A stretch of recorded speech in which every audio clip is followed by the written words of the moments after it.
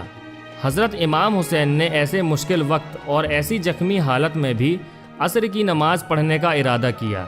آپ نے جیسے ہی نماز پڑھنا شروع کیا، یزیدی فوج کو وہ موقع مل گیا جس کا وہ لوگ ایک لمبے وقت سے انتظار کر رہے تھے، یعنی جیسے ہی حضرت امام حسین سجدے میں گئے، شمر جل جوشن نے آپ کی گردن پر تلوار چلا کر آپ کے سر کو جسم سے جدا کر دیا۔